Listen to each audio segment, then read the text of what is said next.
Wants are unlimited, इच्छाएं असीमित होती हैं, और जो इच्छाओं की धधकती ज्वाला में रात दिन उस तप्त भट्टी में जल रहा है, उसके पास कुछ भी हो जाए उसे सुख शांति चैन का जीवन नहीं मिल सकता।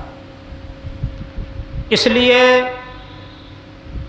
संत सम्राट सदगुरु कबीर देव एक महामंत्र में कहते हैं, साईं इतना दीजिए जामे कुटुंब समाए, मैं भी भूखा ना रहूं साधुन भूखा जाए। ये जीवन जीने की कला है। आखिर यहाँ पर जितने भी लोग बैठे हैं, अभी सबसे ये कहा जाए कि किसको रोटी नहीं मिल रही है, सबको रोटी मिल रही, किसको कपड़ा नहीं मिल रहा, सबको कपड़ा मिल रहा, किसको ये सर ढकने के लिए मकान नहीं मिल रहा, सबको मिल रहा। आखिर पर कौन सा दुख है? दुख तो मन की तृष्णा है, मन की हविस है। और इसीलिए कहा, हविस की हविस इंसान को हैवान बना देती है, हविस की हविस इंसान को हैवान बना देती है, हविस की चोट इंसान को इंसान बना देती है। अगर हविस से बचें जीवन भर तो इंसान को भगवान बना देती है। आए संत सम्राट सदगुरु कबीर साहब के एक महामंत्र पर थोड़ा निवेदन करेंगे और उसे बहुत जागृति होकर के समझेंगे।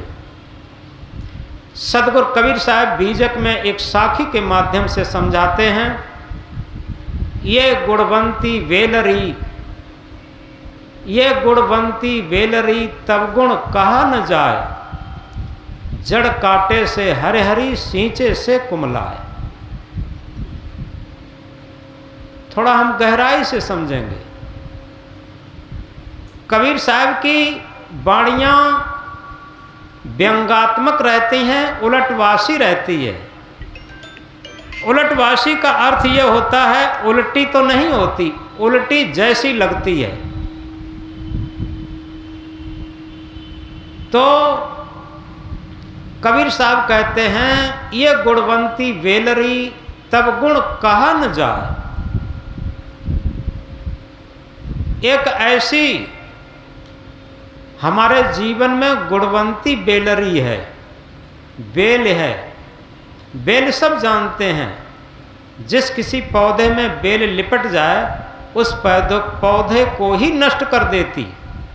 एक ऐसी भी बेल है जो हमारे जीवन रूपी शरीर रूपी पौधे पर लग जाती है और उसे नष्ट करके ही छोड़ती। सदगुरु कबीर साहब उसी बेल को बताते हुए कहते हैं, ये गुणवंती बेलरी। क्या बेल है? ये हमारी मन की वासना। ये वासना बेल एक ऐसी बेल है, इसका गुण कहा नहीं जा सकता, इसकी योग्यता को कहा नहीं जा सकता। इसका सबसे बड़ा गुण क्या है? जड़ काटे से हरे हरी। इसकी जड़ काट दो तो हरी भरी रहती, और सींचे से कुमलाए, और इसे सींचा जाए तो ये कुमला जाएगी, मुरझा जाएगी। बहुत इसका गुण है। तो अब ये उल्टी जैसी लगती है। आज तक किसी ने ऐसी बेल नहीं देखी होगी कि जिस बेल की जड़ ही काट दी जाए और वो हरी भरी बनी रहे, और सींचे से कुमलाए, जिसे पानी से सींचा जाए वो हरी भरी, वो सींचने से वो कुमला जाए। तो सदगुरु कहते हैं, हमारे मन की जो वासना है, इसकी जड़ क्या है? अहमता ममता। थोड़ा गहराई से समझें। एक छोटा शिशु देखा है आपने, छोटा बच्चा। उस बच्चे को जब तक उसके मन में कोई वासनाएं नहीं जगी हैं, जब तक उस बच्चे के मन में अहमता ममता नहीं जगी है, तब तक उसके दो ही काम हैं। जब उसे थोड़ी भूख लगती है तो वो रो देता है, माँ उसे दूध पिला देती है और बस प्रसन्न रहता, खुश रहता, मुस्कुराता रहता। या तो सोता है या मुस्कुराता है, हंसता है, दो ही काम है। थोड़ा भूख लगने पर रो देता बस, यानी वो भी भूख के लिए उसका इशारा है, वो दुखी नहीं होता। आप इस बात को देखें, बच्चा कभी भी दुखी नहीं होता, उसका रोना भी दुख नहीं है। जब शिशु रहता है, जब तक सभी लोग जानते हैं, डॉक्टर भी जानते हैं, वैज्ञानिक भी जानते हैं और सब माताएं भी जानते हैं, बच्चे का रोना भी स्वास्थ्यकर है। अगर छोटा बच्चा रोएगा नहीं तो उसे बीमार माना जाता और उसे यहाँ डॉक्टर के यहाँ इलाज करवाया जाता। रोना भी बच्चे के लिए स्वास्थ्यकर है, स्वास्थ्यवर्धक है। तो इसलिए बच्चे का रोना कोई दुखी होना नहीं है, रोकर के इशारा करता है उसे भूख लगी है बस। और जब बच्चे को दूध मिल जाता है, उसकी भूख तृप्त हो जाती है। या तो बच्चा सोता है और या खिलखिलाता है, हंसता है। लेकिन धीरे धीरे ये जब बच्चा बड़ा हो जाता, किशोरा और जवानी आ जाती, इसके बाद इसके अंदर अहमता ममता जागृत हो जाती, इसके अंदर वासना जागृत हो जाती और तब ये दुखी होने लगता, सुखी होने लगता। ये इसके अंदर आ जाता बीमारी। और इसीलिए सदगुरु कबीर देव इंकलाब करके एक जगह कहते हैं, सुख दुख से कोई परे परम पद, सो पद है सुखदाई। सुख और दुख से भी परे एक परम पद है, शांत पद है। और वही पद सच्चा सुखदाई हो सकता है, शांतदायी हो सकता है, कल्याणदायी हो सकता है। उसी पद के तरफ ये महामंत्र निर्देशित करता है, इंगित करता है। तो इस बात को गहराई से समझें, हमारी अहमता ममता किस तरीके से है, हम एक सरल भाषा में समझें। एक आदमी था, गांव के बाहर सड़क के किनारे एक पुलिया थी, उस पर बैठा था। तब तक एक व्यक्ति आया, उसने कहा, भैया तुम यहाँ बैठे हो, तुम्हारे घर में तो आग लग गई है और घर तुम्हारा धू धू करके जल रहा है। और जैसे ही उसने इस बात को सुना और वो एकदम सर पीटने लगा और भाग करके गया, जहाँ घर जल रहा था वहीं सर पीट पीट करके रोने लगा। तब तक उसका छोटा लड़का आया, उसने कहा, पिताजी क्यों रो रहे? पिता कहता है, क्यों रो रहे? ये सब अपना मकान जल रहा है और रोना तो आएगा ही, और क्या आएगा, ये मकान सब धू धू करके जल रहा है। उस लड़के ने कहा, नहीं पिताजी आपको पता नहीं है, वो कल ही भैया ने उसकी रजिस्ट्री करा दी है और वो बेच दिया गया है, वो अब अपना नहीं रहा है। जैसे ही लड़के ने कहा वो अपना नहीं रहा है, वो एकदम चुप हो गया और चुप होकर के कहने लगा कि किसी बेचारे का ये मकान बिल्कुल जल रहा है। शांत हो गया, शांत बैठा है। तब तक बड़ा लड़का आया। बड़े लड़के ने कहा कि पिताजी बहुत नुकसान हो गया, अपना ये मकान सब धू धू करके जल गया। पिता कहता, अभी छोटा वाला तो ये कह रहा था कि उसकी रजिस्ट्री करा दी गई है, वो तो बेच दिया गया है, वो तो दूसरे का हो गया। कि नहीं नहीं पिताजी, उसे पूरी बात नहीं मालूम है, मात्र बयाना मात्र मिला था, अभी पैसे भी नहीं मिल पाए हैं, रजिस्ट्री भी नहीं हो पाई है। और जैसे ही उसने ये कहा कि बैनामा भी नहीं हुआ और पैसे भी नहीं मिले, और तभी फिर सर पटक पटक के रोने लगा, हाय मेरा मकान जल गया, हाय मेरा मकान जल गया, सब कुछ हो गया। अब इस बात से समझ सकते हैं अहमता और ममता दोनों चीज़ों की बड़ी स्पष्ट परिभाषा, कि जब तक उस मकान से अहमता ममता है हम सर पटक पटक के रोते हैं, और जिस क्षण अहमता ममता नहीं रहती हम चुप हो जाते हैं। ये सुख दुख का झमेला इसी तरीके से पूरे जीवन चलता है। एक और इसमें अहमता ज़्यादा है, आगे एक दृष्टांत बताएंगे उसमें ममता ज़्यादा है। इन सरल बातों से हम समझेंगे कि वास्तव में किस तरीके से अहमता ममता हमारे जीवन को खोखला करती है। एक व्यक्ति था, उसके घर गरीबी थी। पत्नी और व्यक्ति ने सलाह की कि अपना बेटा ये धीरे धीरे बड़ा हो ही रहा है और ये पढ़ाया लिखाया जाएगा, काफ़ी खर्चा आएगा, इसके बाद बहू भी आएगी, उसके लिए मकान भी बनाना पड़ेगा, खेती बहुत कम है, बाहर निकल जाते हैं, कुछ नौकरी चाकरी करके पैसा कमा के लाते हैं, तब तक तुम इसकी परवरिश करना। पिता चला जाता है बाहर।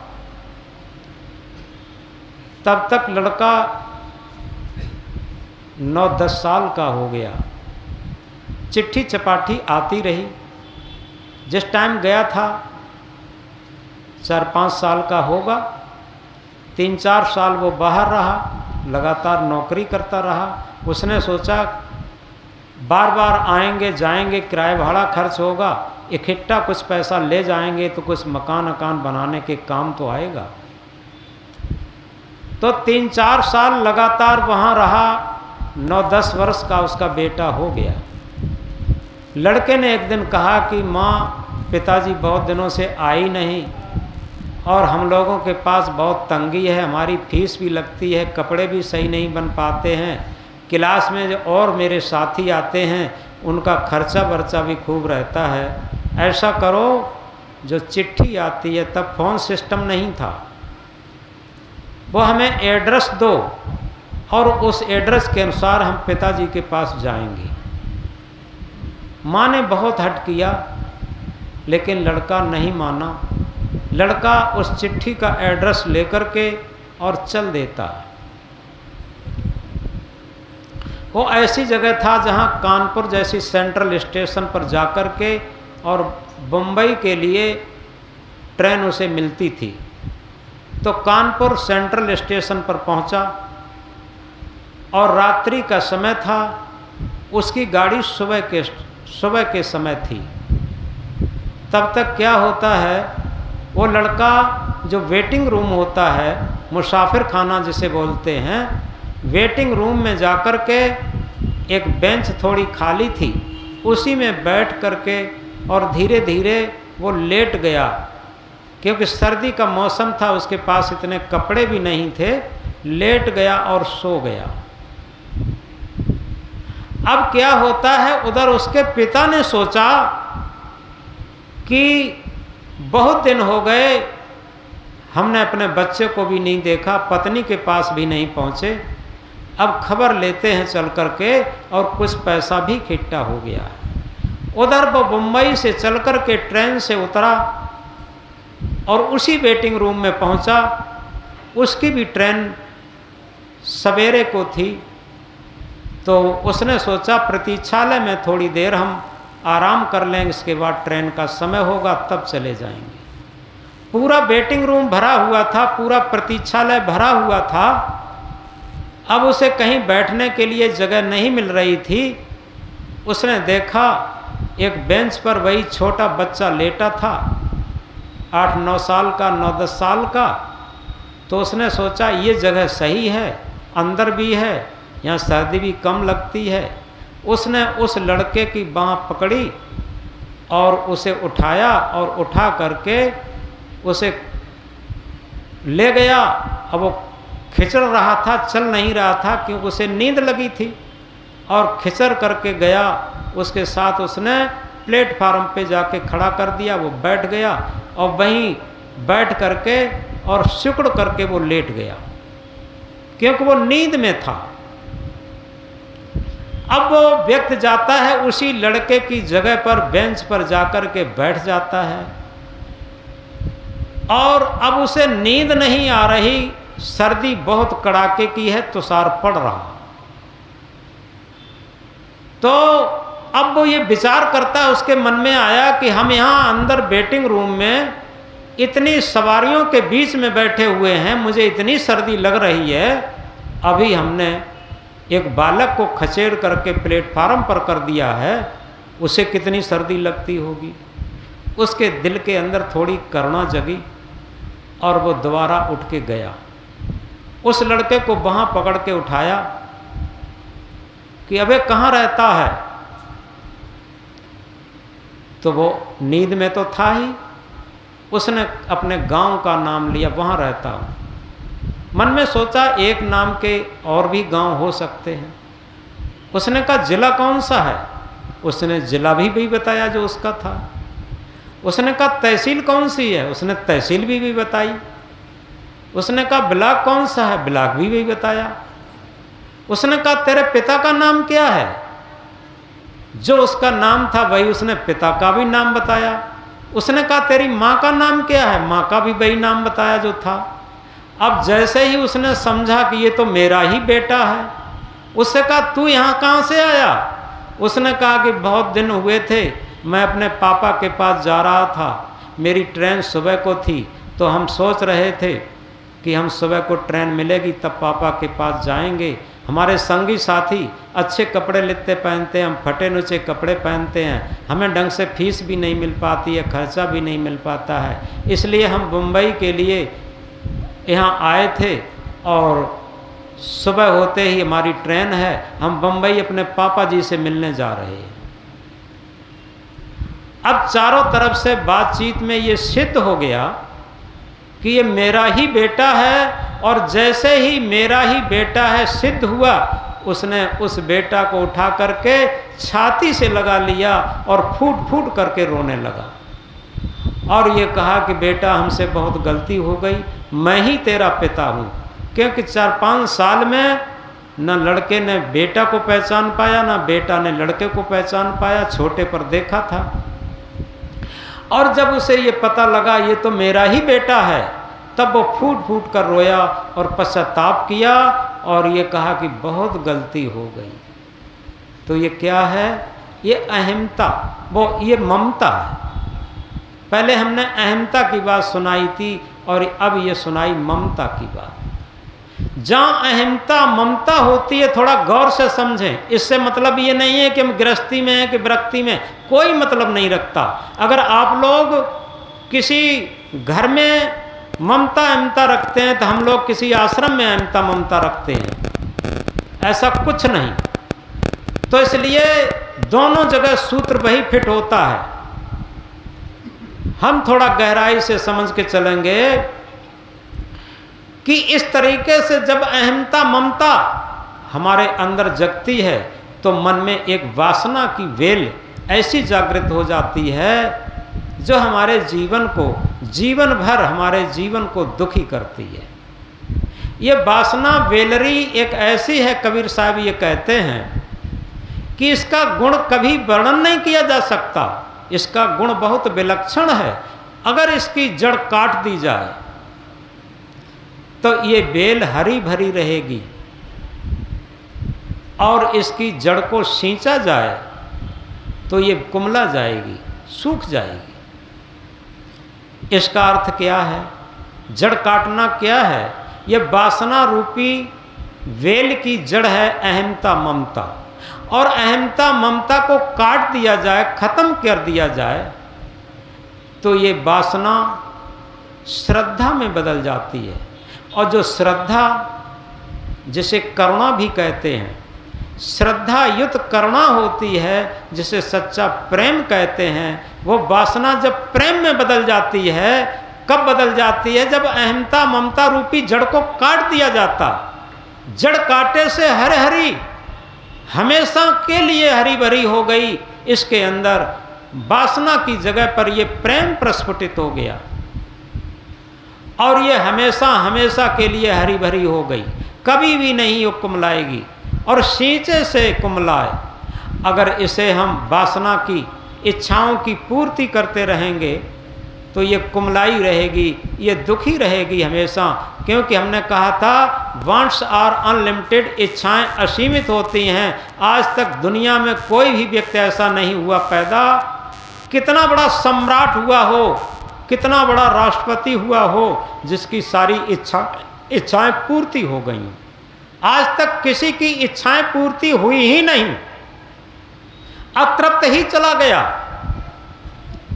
तो इसलिए सदगुरु इंकलाब करके कहते हैं कि ये गुणवंती बेलरी तब गुण कहा न जाए, इसका गुण कहा नहीं जा सकता। जड़ काटे से हरे हरी और सींचे से कुमला। इसकी वासना की जड़ अहंता ममता को अगर काट दिया जाए तो निश्चित है ये जीवन भर के लिए हरी भरी हो गई, कभी भी ये कुमला नहीं सकती जड़ काटने से। और इसे सींचोगे इच्छाओं की पूर्ति में तो कभी भी ये मन की सुरती सुखी नहीं रह सकती, हमेशा कुमलाई रहेगी। एक इच्छा के बाद दूसरी, दूसरी इच्छा के बाद तीसरी, यानी इच्छाएं इतनी बलवती होती हैं, कभी चैन से नींद नहीं लेने देती, चैन से रोटी नहीं खाने देती, चैन से श्वास नहीं लेने देती, पूरे जीवन कुमलाई हुई रहती, दुखी ही रहती। तो इसलिए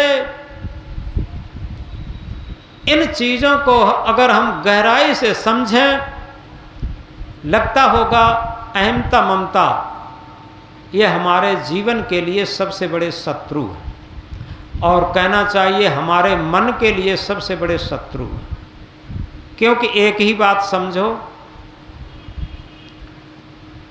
हमारे जीवन जीने की कला, जिसका मन सुखी है उसका जीना सफलता के अंतर्गत है, और जिसका मन दुखी है उसका जीवन असफलता की अंतर्गत है। सफलता और असफलता धन दौलत मकान महल कुटुंब परिवार पर आधारित नहीं है। सफलता और असफलता हमारी मन की स्थिति पर आधारित है। अगर हमारा मन प्रसन्न है, सुखी है, निर्मल है, समझो हमारा जीवन सफल है। और अगर हमारा मन गंदा है और दुखी है तो हमारे मन की असफलता। तो इस तरीके से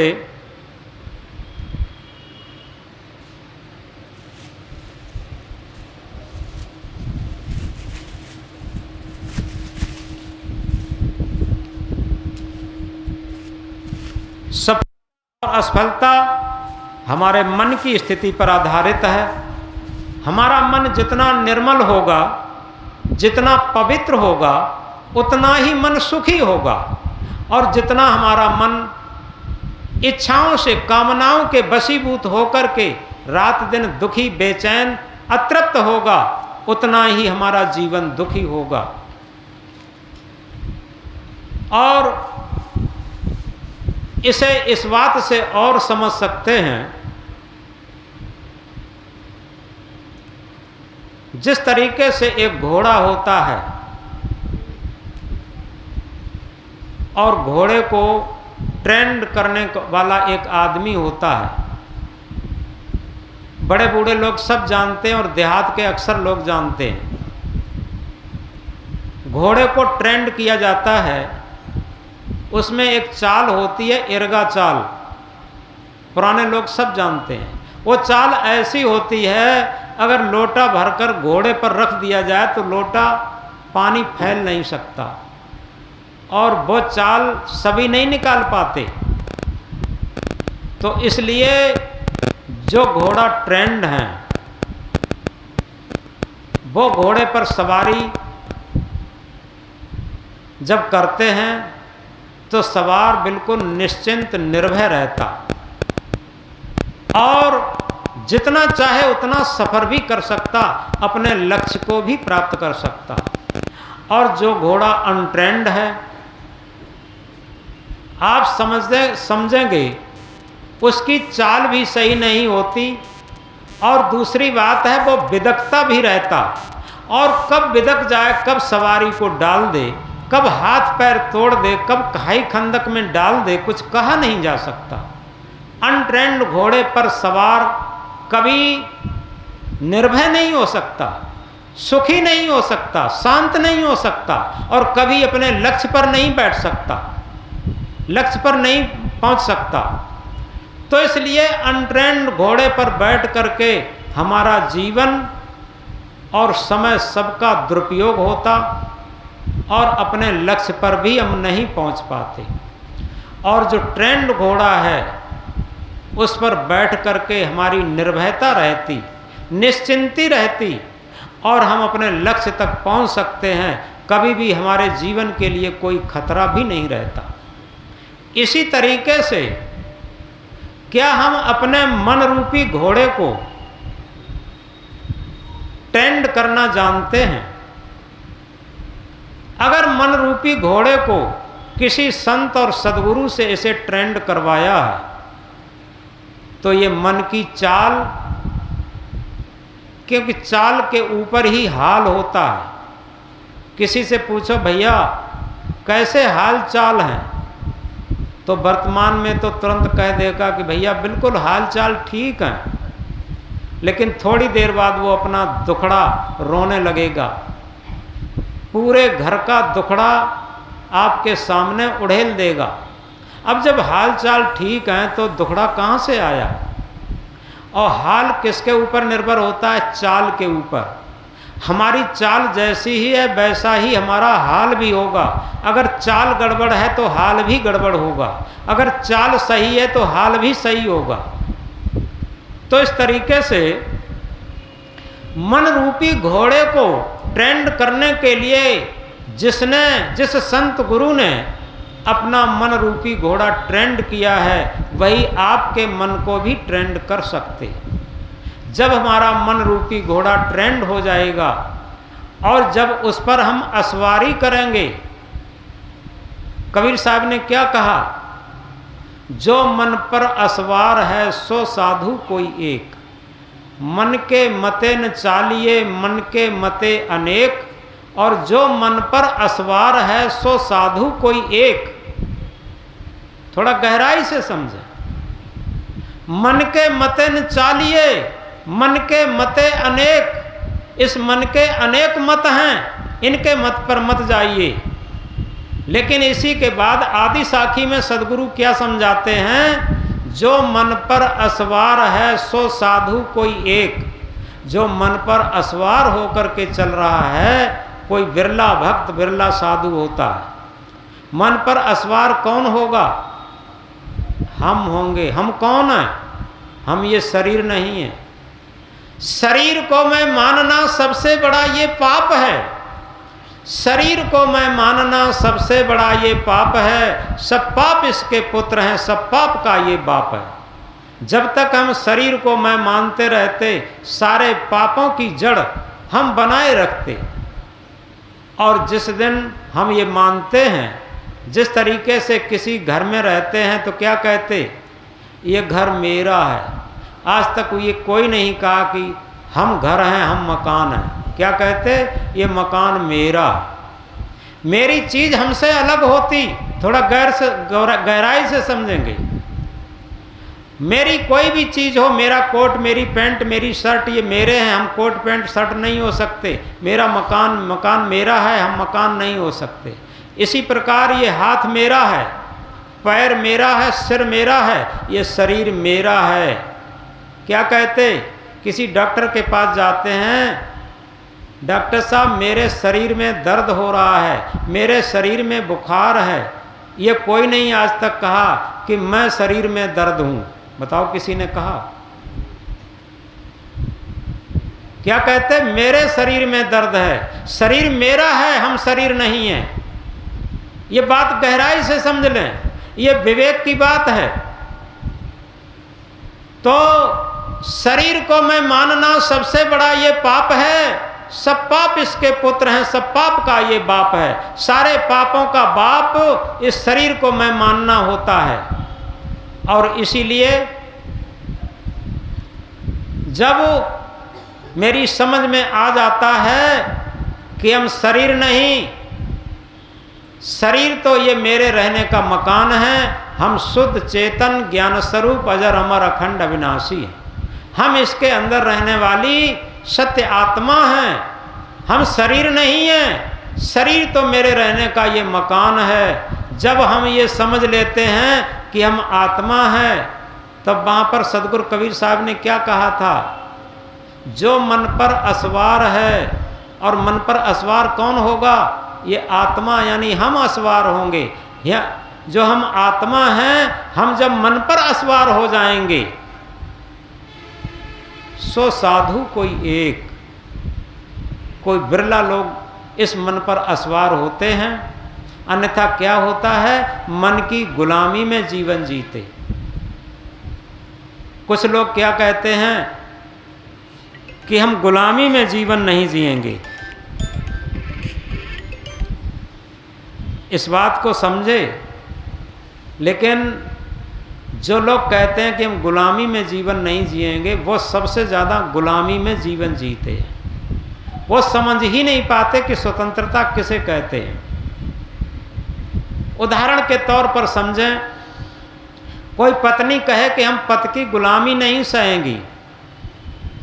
पति कहता है कि हम दफ्तर में जा रहे हैं, अमुक टाइम तक हमें भोजन मिलना है। पत्नी कहती है हम स्वतंत्र हैं, हम गुलामी में जीवन नहीं जिएंगे। पत्नी पति से कहती है कि आप बाजार जा रहे हैं, अमुक सौदा लेते आना। पति कहे कि हम तुम्हारे गुलाम नहीं हैं, जो हम तुम्हारी सौदा लेकर के आएँ। अब बताओ, कहीं भी आप देख लें, एक कानून होता है, सड़क पर बाएं चलेंगे, सड़क पर बाएं चलना ये कानून है। और हम ये कहेंगे हम क्या गुलाम हैं जो सड़क पर बाएं चलें? हम तो सड़क पर दाएं चलेंगे, बीच में चलेंगे, कौन रोक सकता? हम तो स्वतंत्र हैं।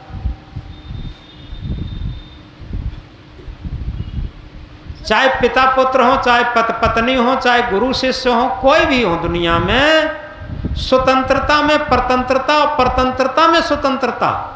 इस बात को गहराई से समझें। ये आध्यात्मिक सब्जेक्ट है। जो लोग कहते हैं कि हम स्वतंत्र हैं, किसी की बात नहीं मानते, वही समझो अपने मन की सबसे ज़्यादा गुलामी में है, मन की इंद्रियों की भी।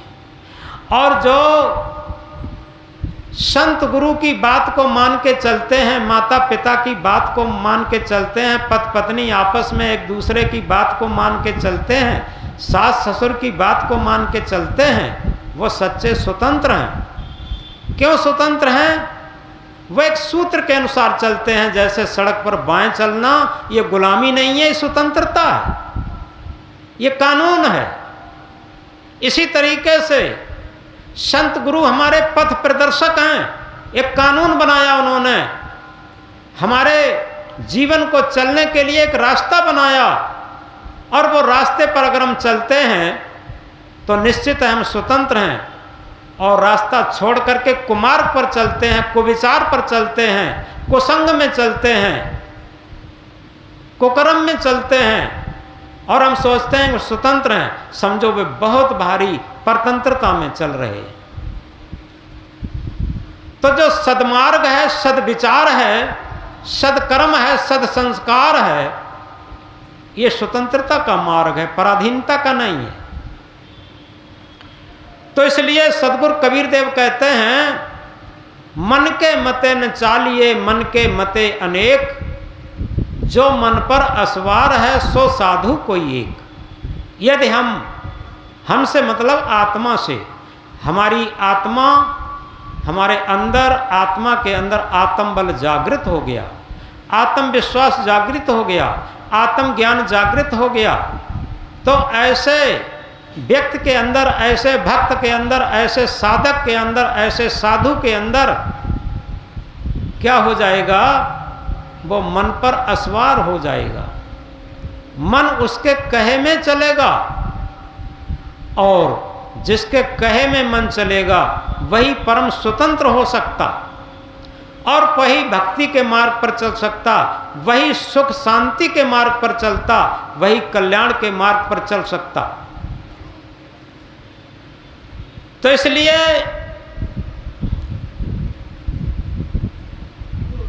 इस बात को बहुत गहराई से समझा जाए कि जिसका मन दुखी है वो पराधीन है, और वही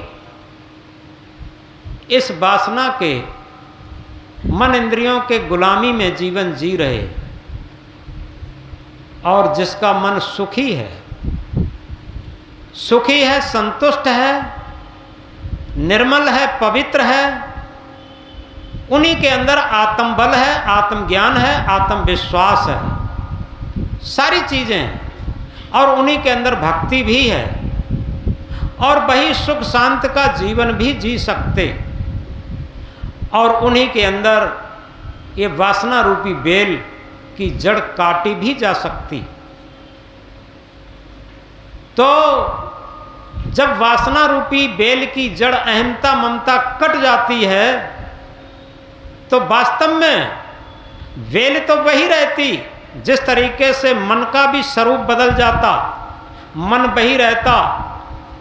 हम कई बार बताया करते हैं, एक ही चाबी से ताला लगता भी है और खुलता भी है, केवल घुमाने की स्थिति पर निर्भर है। उस मन को, उस मन रूपी चाबी को अगर हम असत्य की तरफ घुमा देते हैं तो बंधन बनने लगता। जैसे एक तरफ घुमा देते हैं ताला लग जाता, और दूसरी तरफ घुमा देते हैं ताला खुल जाता।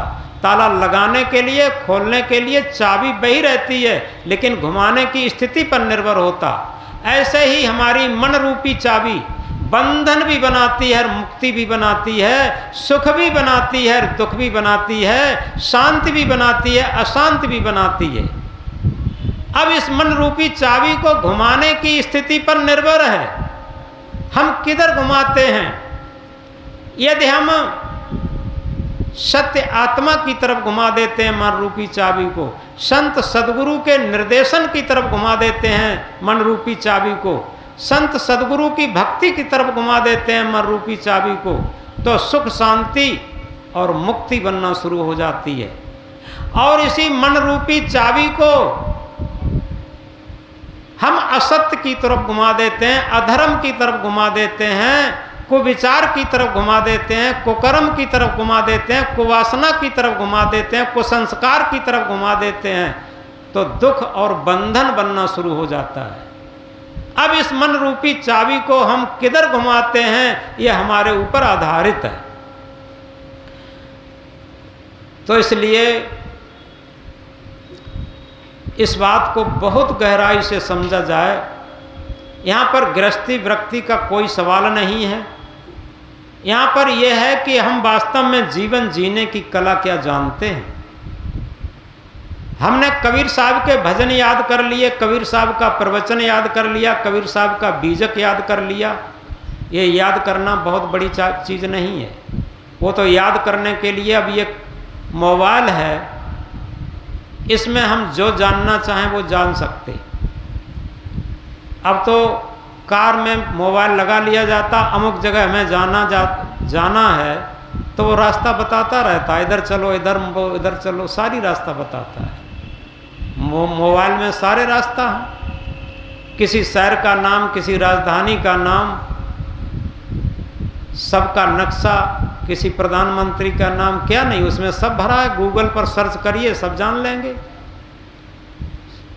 लेकिन क्या हम अपने मन को जानते हैं?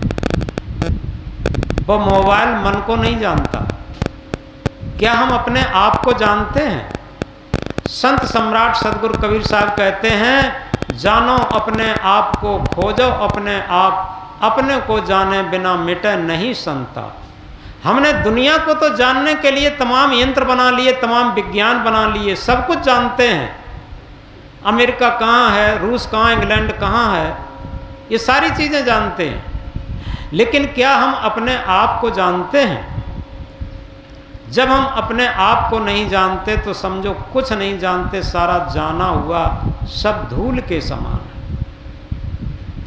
इसलिए सबसे बड़ी बात यह है कि जो जीवन जीने की कला है वो यही है। हमारा जीवन ये शरीर नहीं है। शरीर के अंदर रहने वाली सत्य आत्मा ही हम हैं।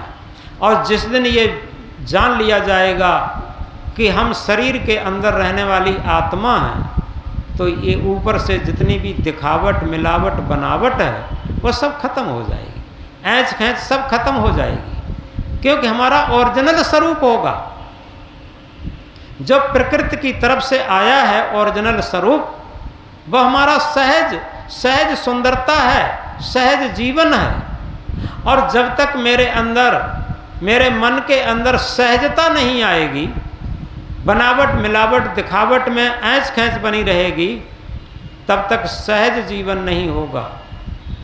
जिसने पाई सहज जीवन की झलक, उसकी मिट गई सकल संसार पाने की ललक। एक डायोनीज संत हुए हैं चीन में, और आप लोगों ने देखा है कि ह्यूम पाइप होता है गोल गोल, जो सड़कों में डाला जाता है, पाइप होता है बहुत बड़ा। तो एक जगह ह्यूम पाइप पड़ा था, उन्होंने एक तरफ से एक टटिया लगा के बंद कर लिया था, उसे अपनी कुटिया बना लिए थे। अब बस उसी में धूप में, वर्षा में घुस जाते थे आराम से।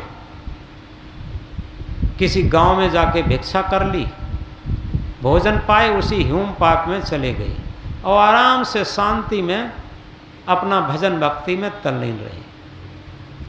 उनका नाम धीरे धीरे बहुत प्रसिद्ध हो गया, और जो सिकंदर सम्राट था उनसे बहुत प्रभावित था,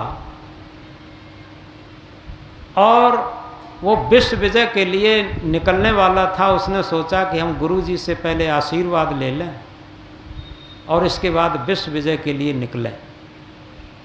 तो डायोजनीज के पास वो पहुंचा। उस टाइम डायोजनीज कहीं से भिक्षा में खिचड़ी पाए थे, और सर्दी का मौसम था। सर्दी में वो उस ह्यूम पाइप से निकल करके बाहर धूप में बैठे कटोरे में खिचड़ी पा रहे थे। उसी टाइम सिकंदर सम्राट घोड़े पर सवार होकर वहाँ पहुँचा। उसके पास फौज फामड़ा भी था पीछे। सिकंदर ने जाकर के प्रणाम किया, तो डायोजनीज ने कहा, कहो कैसे आना हुआ सिकंदर। सिकंदर ने कहा कि महाराज, आपसे मैं आशीर्वाद लेने आया हूँ। डायोजनीज ने कहा, किस बात का? कि हम विश्व विजय के लिए निकलना चाहते हैं, आपसे आशीर्वाद ले लें और इसके बाद विश्व विजय के लिए निकलें। तो डायोजनीज ने कहा, विश्व विजय करके क्या करोगे? कि बहुत सारा राज्य, बहुत सारी संपत्ति इकट्ठा करूँगा। उन्होंने कहा, बहुत सारा राज्य, बहुत सारी संपत्ति से क्या करोगे? कि बहुत सुख शांति से जीवन काटूंगा। तो उन्होंने कहा, सिकंदर, हमें लगता तुम पागल हो गए। कि क्यों?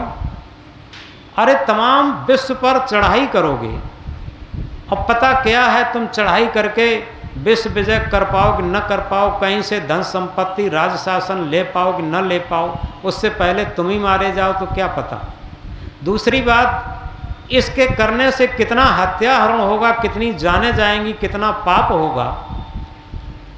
और अगर तुम वास्तव में सुख शांति, सच्ची सुख शांति चाहते हो तो मेरे पास इस ह्यूम पाइप में आ जाओ। एक आदमी की और जगह है, और देखो हम खिचड़ी लाए हैं, आधी तुम खा लो, आधी हम खा लें, और चैन से भजन करेंगे, सबसे सुख शांति का जीवन ये रहेगा।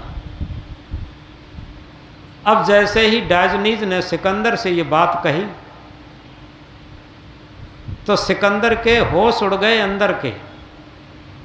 उसने कहा कि वास्तव में गुरुदेव कहते तो सही है, हमारा दिल धड़धड़ा रहा है कि हम विश्व विजय के लिए जा रहे हैं। कितना हत्याहरण होगा और कितने पाप होंगे, कितनी माताएं जिनके सिंदूर, मांगों के सिंदूर उड़ाएंगे, कितने बच्चों को अनाथ करेंगे, कितने महिलाओं को विधवा करेंगे, क्या क्या हमें अनाचार, अत्याचार, भ्रष्टाचार करना पड़ेगा। और इसके बाद भी तय बात क्या है कि हम विश्व विजय कर पाएँ और इतना सुख संपत्ति प्राप्त कर पाएँ। तो गुरुदेव के चरणों में स्पर्श करके वो उस समय लौट गया, वो विश्व विजय के लिए नहीं गया। तो सबसे बड़ी चीज ये है, चाहा गई चिंता मिटी। सदगुरु कबीर देव इंकलाब करके कहते हैं, चाहा गई चिंता मिटी मनुआ बेपरवाह, जिनको कछु न चाहिए सोई सहन पत सहा। अगर हम सम्राटों के सम्राट होना चाहते हैं तो सारी चाहना, सारी वासना, सारी इच्छाएं हम समाप्त कर दें, इनकी जड़ काट दें, अहमता ममता इनकी जड़ काट दें। बस आप ये समझें कि आप सम्राटों के सम्राट हो गए। और वेदों में, ऋग्वेद में एक मंत्र आता है जिसका अर्थ है जो ऋत के अनुसार चलता है, यानी ऋत कहते हैं आत्मा की आवाज के अनुसार चलता है, उसके लिए हवाएं मद ढोती हैं, नदियां मद ढोती हैं, वनस्पतियां मद बरसाती हैं, सारी प्रकृति उसके लिए मद बरसाती है। जो ऋत के अनुसार चलता है, जो आत्मा की आवाज के अनुसार चलता है। दुनिया में सबसे बड़ा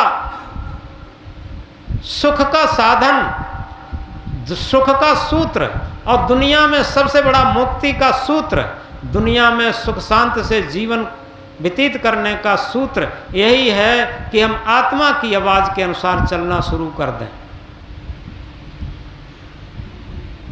हम कोई भी ज्ञान की बातें न जानते हो, कोई बात नहीं, भजन गाना न जानते हो, कोई बात नहीं, प्रवचन करना न जानते हो, कोई बात नहीं, दुनिया में कोई हमें भक्त न कहता हो, कोई बात नहीं, दुनिया में कोई हमें संत न कहता हो, कोई बात नहीं, लेकिन हम अपने आप को जानते हो, ये सबसे ऊंची बात है। दुनिया हमें नहीं जानती है, इसमें कोई घाटे का सौदा नहीं है, लेकिन हम अपने आप को नहीं जानते हैं, पूरे का पूरा घाटे का सौदा है। हमें दुनिया जानती हो लेकिन हम अपने आप को न जानते हो। आप समझें, ये सबसे घाटे का सौदा है। हम दुनिया में तो फैलना चाहते हैं लेकिन अपने आप में समिटना नहीं चाहते हैं, अपने आप को जानना नहीं चाहते हैं।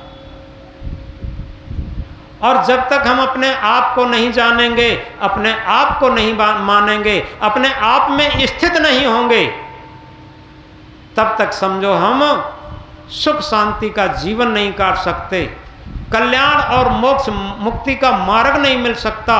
हम जिसे आत्म परमात्मा कहते हैं उसका वास्तविक रहस्य और उसकी स्थिति नहीं समझ पाएंगे।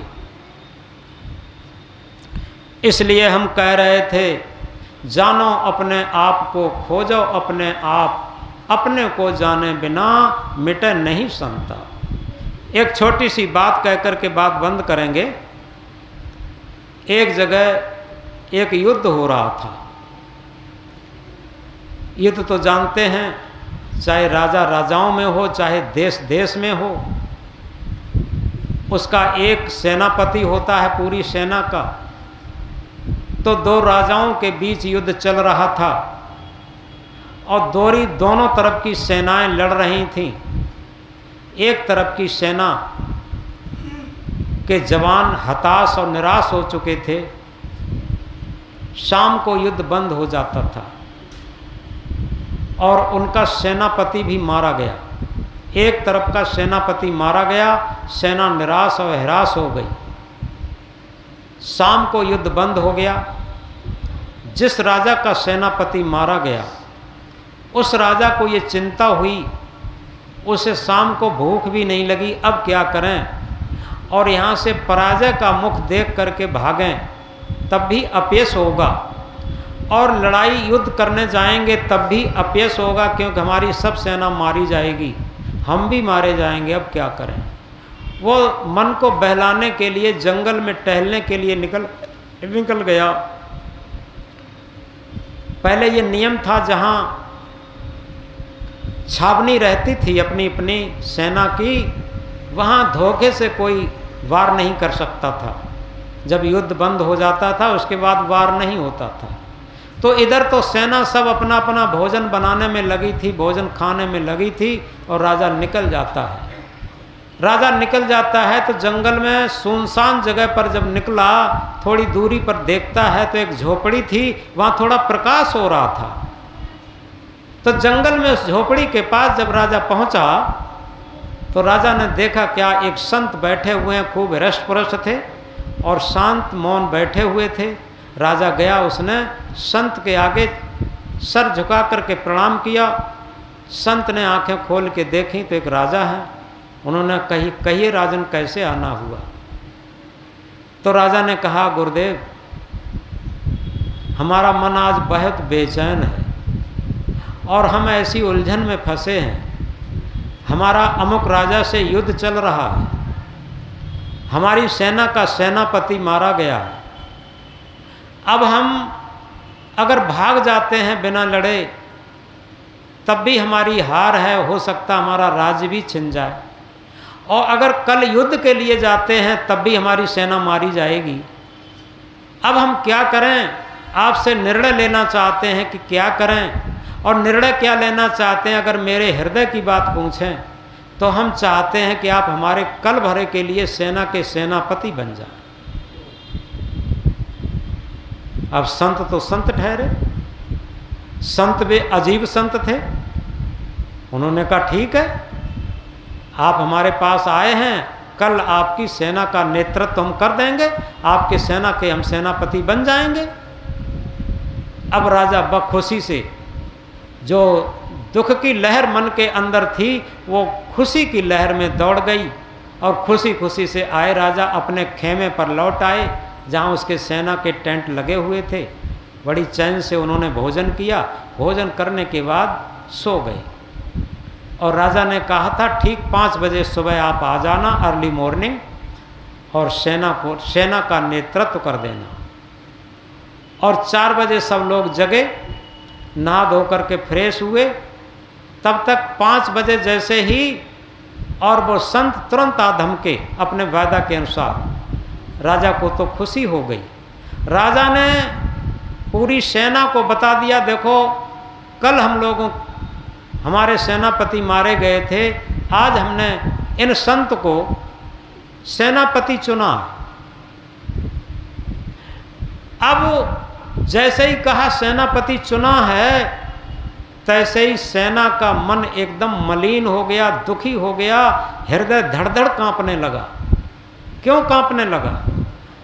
एक संत को सेनापति बनाना, संत न तो कभी लड़ाई झगड़ा जानता है, न युद्ध करना जानता है, और सेना का नेतृत्व करना क्या जाने, यह सेनापतित्व क्या जाने। ये तो निश्चित है पूरी सेना को मौत के मुख में डालना है। ये राजा तो पागल हो गया। बताइए, एक संत को सेनापति बना दिया। तो इस तरीके से सेना बहुत दुखी हो जाती है। लेकिन वो अजीब संत और अजीब सेनापति, संत ने कहा कि देखो आज भर के लिए तुम्हारे हम सेनापति हैं, और आप चिंता करने की कोई ज़रूरत नहीं है, आप मेरे साथ चलिए और हम अपने प्रभु से पूछेंगे। अगर हमारी जीत हो गई तो युद्ध में चलेंगे, अगर जीत नहीं हुई तो युद्ध में नहीं चलेंगे। और इतना सुनते ही सेना के अंदर खुशी की लहर दौड़ गई। सेना का मनोबल बढ़ गया। धीरे धीरे और आगे बढ़ते हैं, जंगल में और आगे बढ़ते गए। आगे जब बढ़ते गए तो देखते क्या है, एक छोटा सा मंदिर पड़ा। जो महात्मा सेनापति थे उन्होंने क्या कहा कि आप लोग यहीं पर रुक जाइए, हम थोड़ा इस मंदिर के पास जाकर के और आंख बंद करके अपने भजन करके अपने प्रभु से ये बात पूछेंगे कि हम युद्ध के लिए जा रहे हैं अमुक राजा से, और हमारी जीत होगी कि हार होगी। अगर यदि जीत होगी तो हम लोग चलेंगे, हार होगी तो नहीं चलेंगे। तो इस बात कह करके वो महात्मा जो सेनापति बने थे मंदिर पर जाकर के अपने बैठ गए, और उन्होंने कहा कि हे गुरुदेव, हे प्रभु, हमारी जीत होगी कि हार होगी, और इसके लिए हम अपनी जेब से एक सिक्का निकाल रहा हूँ, अगर अशोक की लाट ऊपर रहेगी तो हम जीत मानेंगे, अशोक की लाट नीचे रहेगी तो हम हार मानेंगे। तो उन्होंने उस सेना में से जो एक और मुख्य ब्रिगेडियर टाइप का था, जो सेनापति के बाद होता है उप सेनापति, वो भी साथ गया था। तो सेनापति की बात सब देख रहा था, सुन रहा था, ये क्या कर रहे हैं। तो उन्होंने जेब से एक सिक्का निकाला और सिक्का निकाल करके उछाला, उछाल करके जैसे ही ज़मीन पर आया उन्होंने देखा अशोक की लाट ऊपर थी, और जो उप सेनापति था उसने भी देखा अशोक की लाट ऊपर थी। तो उन्होंने कहा, सेनापति ने कहा, निश्चिंत हो जाइए, हमारी 1 से 1% जीत है, आप चलें। और पूरी सेना में एक उत्साह का, उमंग का उन्होंने बिगुल बजा दिया कि निश्चित 100 नहीं 1 से 1% हम लोगों की जीत है। किसी प्रकार से मन को कमज़ोर मत बनाइए। अगर न मानते हो तो उप सेनापति से पूछ लीजिए, उप सेनापति तुम ही लोगों में से एक था। तो उप सेनापति ने भी कहा कि हाँ, वास्तव में मतलब जो है हम लोगों की जीत है। और जब जीत की बात सुनकर के पूरी सेना में उनका आत्मबल, मनोबल सब बढ़ गया। और वो जाते हैं। उधर क्या था, जो दूसरी सेना थी, दूसरे राजा की सेना थी, उधर प्राउड बढ़ गया। प्राउड कहते हैं घमंड को। उनके अंदर घमंड आ गया था। उन्होंने सुन रखा था सेनापति तो मरा ही है, और अब की बार एक संत को सेनापति बनाया राजा ने। अरे संत क्या जाने युद्ध करना, अब तो ये समझो 2 मिनट में इन्हें परास्त कर देंगे। उन्हें अहंकार आ गया इस बात का। और अंग्रेजी में कहा है, प्राउड रुइन्ड द एंगल्स, अभिमान ने देवताओं को भी नष्ट किया। तो जब युद्ध क्षेत्र में दोनों सेनाएं आपस में पहुंची तो उधर अहंकार था, अहमता, ममता थी, और इधर इनके अंदर आत्मबल था। और ये पूरे आत्मबल के साथ जब युद्ध क्षेत्र में उतरे, थोड़ी ही देर में उनकी सारी सेना एकदम तहस नहस करते हुए और जीत का बिगुल बजा दिया। उनका सेनापति मारा गया और ये सेना जीत गई, जिसका संत नेतृत्व कर रहे थे। जिस सेना का सेनापति एक संत बने थे, और जीत का बिगुल बजाते हुए, जीत का नगाड़ा बजाते हुए उधर से चल दिए। और आते आते राजा के पास पहुँचे। राजा ने भी सुना कि जीत का बिगुल बज रहा है, जीत का नगाड़ा बजता हुआ आ रहा है, जीत के बाजे बजते हुए आ रहे हैं। राजा भी बहुत खुश हुआ और आकर के उसने संत को प्रणाम किया कि आपकी कृपा से जीत हो गई हमारी, ये बहुत बड़ी बात है। सब लोग नॉर्मल हुए। नॉर्मल होने के बाद जो संत सेनापति बन के गए थे, उन्होंने राजा से विदा लिया और ये कहा कि राजन ठीक है, आज का तुम्हारा काम कर दिया, हम जाने को हैं। राजा ने हाथ जोड़ करके विनय किया और प्रणाम करते हुए कहा, गुरुदेव हमारी सेना जीत गई, ये तो बात सही है, लेकिन एक बात हम पूछना चाहते हैं।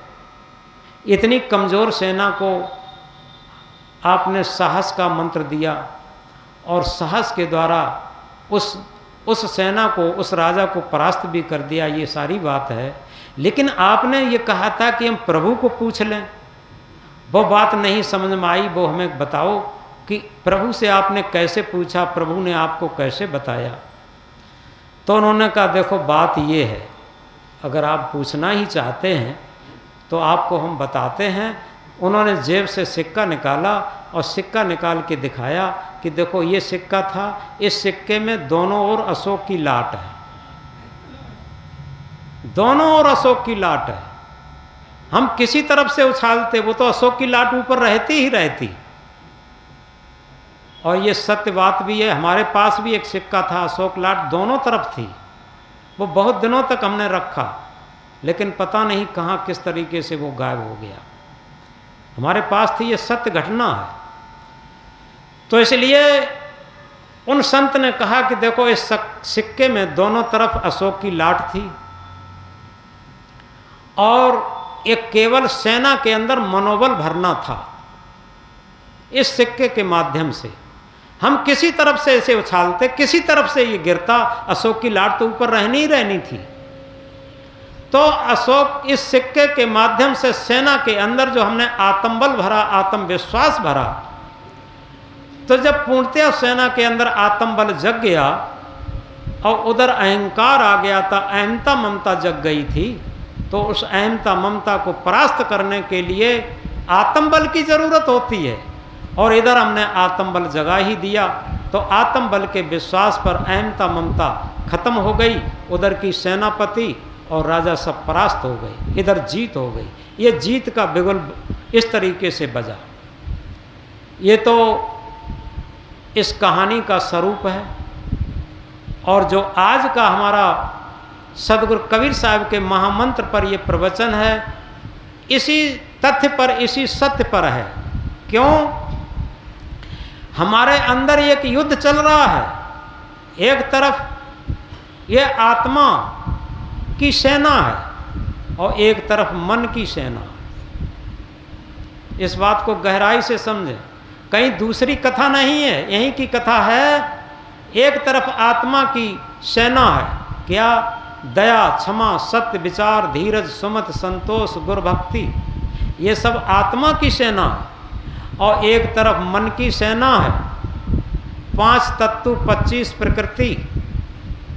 5 तत्व क्या हैं? शब्द, स्पर्श, रूप, रस, गंध। ये 5 विषय, चतुष्टय अंतःकरण, चित्त, मन, बुद्धि, अहंकार।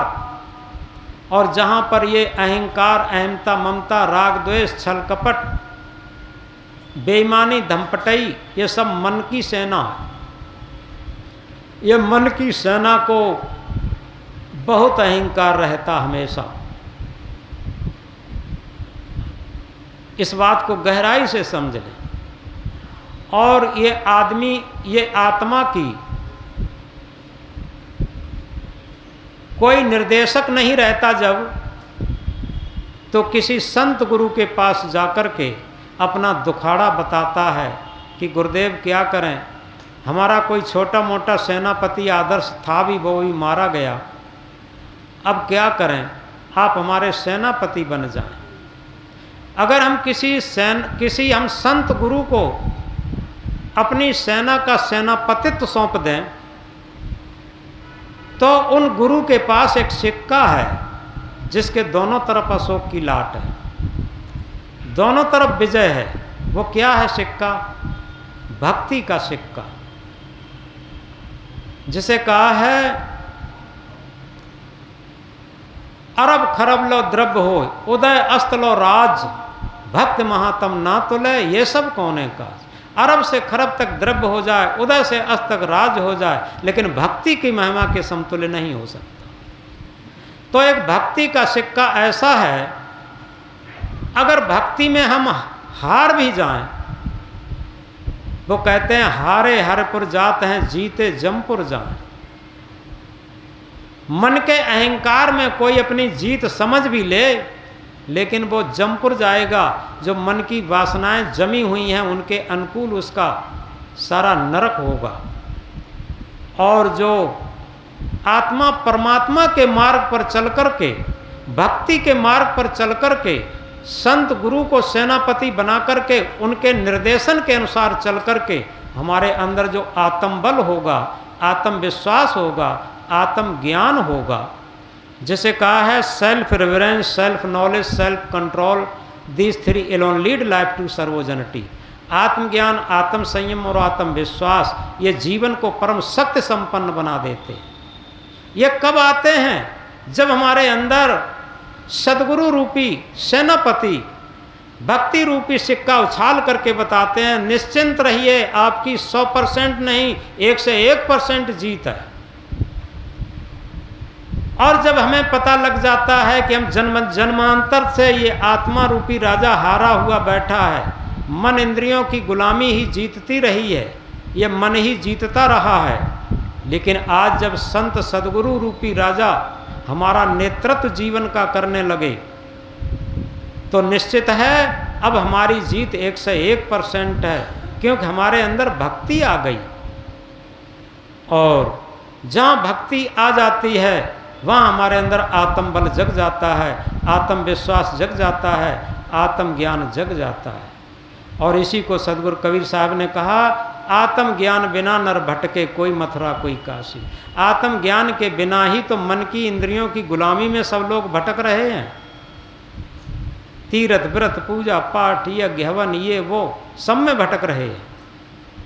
और क्या कहा, संक्षेप में बात समझें, जाको ध्यान धरें विधि हरिहर मुनिजन सहस 88, सो तेरे घटमाए विराजे परम पुरुष अविनाशी। जिसका ध्यान 88,000 ऋषि ब्रह्मा विष्णु महादेव सब रखते हैं, वो तो तेरे घट में विराजमान है। जाको ध्यान धरें विधि हरिहर मुनिजन सहस 88, सो तेरे घटमाए विराजे परम पुरुष अविनाशी। है हाजिरता दूर बतावें दूर की बात निराशी, और कहें कबीर सुनो भई साधो गुरु बिन भरम न जासी। कबीर साहब इंकलाब करके कहते हैं ये सारा भरम गुरु के सदगुरु के बिना मिट नहीं सकता है। तो इस तरीके से हमने एक महामंत्र कहा था, ये गुणवंती वेलरी तब गुण वर्णन जाए, काटे से ये हरे हरी और सींचे से कुमला।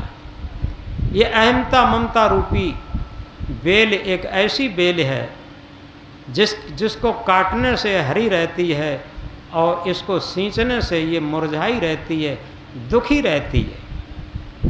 तो इसलिए इस अहमता ममता को काट करके और इस वासना को प्रेम में बदल करके, और उसी प्रेम को सद्गुरु ने भक्ति का मुख्य सूत्र कहा। क्या? पोथी पढ़ पढ़ जगमुआ पंडित भयान कोय, 2.5 आखर प्रेम का पढ़े सो पंडित हो। यह तो घर है प्रेम का खाला का घर ना है, शीश उतारे भोय धरे तब बैठे घर में। प्रेम न बाढ़ी उपजय प्रेम न हाट बिकाय, राजा प्रजा नार नर शीश दें ले जाए। अहंकार दे करके ही ये प्रेम रूपी हीरा मिल सकता है। और जब तक अहंकार रहेगा, अहमता ममता रहेगी, वासना रहेगी, तब तक प्रेम रूपी हीरा नहीं मिल सकता, सत्य रूपी हीरा नहीं मिल सकता, आत्मा परमात्मा रूपी हीरा नहीं मिल सकता, भक्ति रूपी हीरा नहीं मिल सकता, और मुक्ति कल्याण रूपी हीरा नहीं मिल सकता। तो इसलिए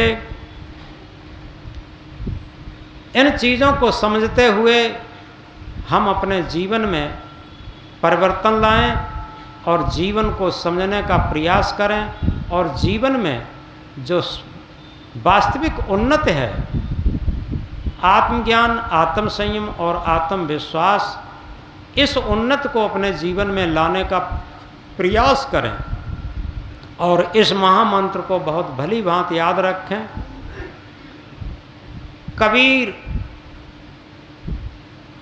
कबीर मन तो एक है, भावे तहाँ लगाए, भावे गुरु की भक्ति कर, भावे विषय कमाए। मन एक ही तो है, हम इसे कहाँ लगाना चाहते, ये बात समझने की है। और इसलिए मन के मते न चालिए, मन के मते अनेक, जो मन पर असवार है सो साधु कोई। इस मन के मते अनेक मतों पर न चलें, केवल एक मत पर चलें, वो है आत्मा का मत।